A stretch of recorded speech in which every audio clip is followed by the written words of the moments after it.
안녕하세요, 라니입니다. 오늘은 제가 평상시에 너무 궁금하고 너무 가고 싶었던 동대문 새벽시장에 다녀왔습니다. 옷 좋아하시는 분들은 아마 이런 생각 많이 해보셨을 거예요. 저기 저 옷 여기서도 보이고 저기서도 보이는데 대체 가격은 왜 다를까?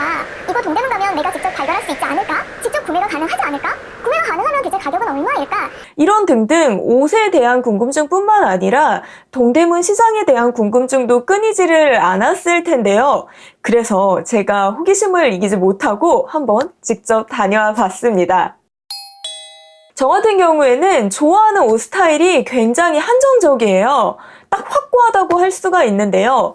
오피스룩, 투피스, 클래식, 노블 뭐 이런 식으로 약간 부티크한 스타일? 이런 스타일을 좋아하는데 사실 이런 인쇼는 굉장히 한정적이거든요. 그런데 가격은 또 인쇼 수준이 아닌 거예요. 이 가격이 무슨 백화점 수준이죠. 보세라고 하기에는 좀 부담스러운 것도 사실인데요. 제가 옷을 직접 맞춰봤는데 거의 구매 가격이 옷을 맞추는 거랑 크게 차이가 안 날 정도? 그러다 보니까 이게 그냥 사기에는 좀 부담되는 게 현실이었죠. 그래서 어차피 여기서도 보이고 저기서도 보이는데 이게 자체 제작은 아닌 것 같은데 동대문에 가면 직접 이게 구매를 할 수 있지 않을까라는 생각에 동대문에 대한 자료를 제가 한번 모아보기 시작했어요. 이 동대문 새벽시장에 대한 정보는 유튜브에도 많이 나와 있고 블로그에도 많이들 올려놓으셨더라고요. 생각보다 많은 분들이 이 동대문 새벽시장을 이용을 하고 계셨어요. 그러다 보니까 왠지 저도 이렇게 막 근자감이 생긴 거지. 왠지 나도 가면은 구매를 할 수 있을 것 같고 내가 발견한 저기 저 옷 훨씬 더 싸게 동대문에서 직접 구매를 해올 수 있지 않을까라는 생각에 현금을 뽑아가지고 제가 직접 동대문에 다녀와 봤습니다. 그래서 제가 이렇게 좋아하는 스타일이 좀 알아보니까 동대문에 제일평화 4층에 좀 많이 있다라고 하는 거예요. 일명 제평이라고 하는데 제평이요. 저녁 8시부터 문을 열거든요. 근데 내가 너무 초보티를 낸 거지. 8시면 이게 조금 한 8시 반 넘어서 9시 넘어서 좀 가야지. 우리도 딱 업무 9시부터 시작이라고 해서 바로 9시 땡 치자마자 막 일하고 이러지는 않잖아요. 약간의 준비 시간 필요하잖아요. 그러니까 8시부터 오픈이라고 해도 약간의 시간 여유를 두고 갔어야 되는데 내가 너무 마음이 다급해가지고 한 8시 10분 이때 들어간 거예요.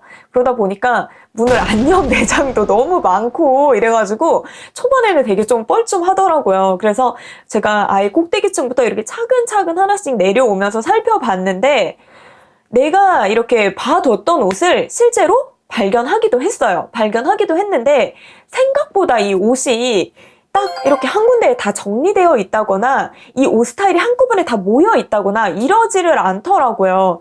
기본적으로 매장이 이렇게 좀 큰 매장도 있었지만 작은 매장이 대부분이어서 내가 봤던 그 옷이 여기에 있기도 하고 저 매장에 있기도 하고 굉장히 매장이 천차만별로 다 이렇게 흩어져 있었고 그리고 생각보다 내가 상상했던 것만큼 매장이 막 아주 많고 이러지는 않았어요. 그래서 이렇게 돌아보는 데는 사실 시간이 또 얼마 걸리지를 않더라고요. 근데 이건 아마 제가 초보여서 그럴 수도 있는데 또 약간 쫄보여가지고 또 막 이것도 물어보고 저것도 물어보고 하고 그 다음에 딱 옷을 발견하면은 이렇게 걸려있는 거 말고도 이렇게 좀 안에 이렇게 차곡차곡 되어 있는 옷들이 있잖아요. 행거에 걸려있는 거. 그런 것도 내가 좀 살펴봐야 되는데 내가 이게 약간 내가 도매가 아니다 보니까 이거 내가 살지 안 살지를 또 확신이 안 서잖아요. 내 스스로도 내가 뽑아간 돈은 한계가 있는데 그러다 보니까 막 적극적으로 이 행거를 막 뒤진다거나 이걸 못 하겠더라고요. 그리고 행거 막 이렇게 적극적으로 뒤지면 왠지 사장님한테 혼날 것 같기도 하고 이러다 보니까 좀 많이 초반에는 어렵더라고요. 그리고 이 새벽 시장의 중요한 점은 내가 도매일 때는 거래가 가능하지만 소매일 때는 거래가 안 되는 가게도 상당히 많았어요. 그러다 보니까 내가 발견한 그 가게에서 그 옷이 너무너무 사고 싶은데 거기는 소매 거래를 안 하잖아요? 그럼 나는 거기서 옷을 살 수가 없는 거예요.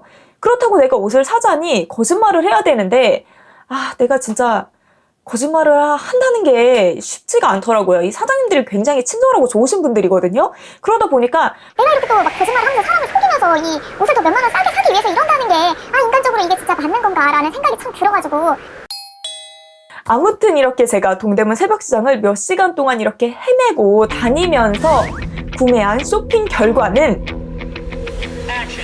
없어요. 몇 시간 동안 쇼핑하고 물어보고 사장님들이랑 대화하고 가격 알아보고 기타 등등을 했는데 대부분 사장님들께서 제가 약간 흔한 얼굴인지 소매가 아닌 도매로 생각을 하시면서 이렇게 도매 가격으로 알려주시고 이렇게 사업에 대해서 조언도 많이 해주시고 이러니까 제가 차마 거기서 제가 도매라고 거짓말을 못 하겠더라고요.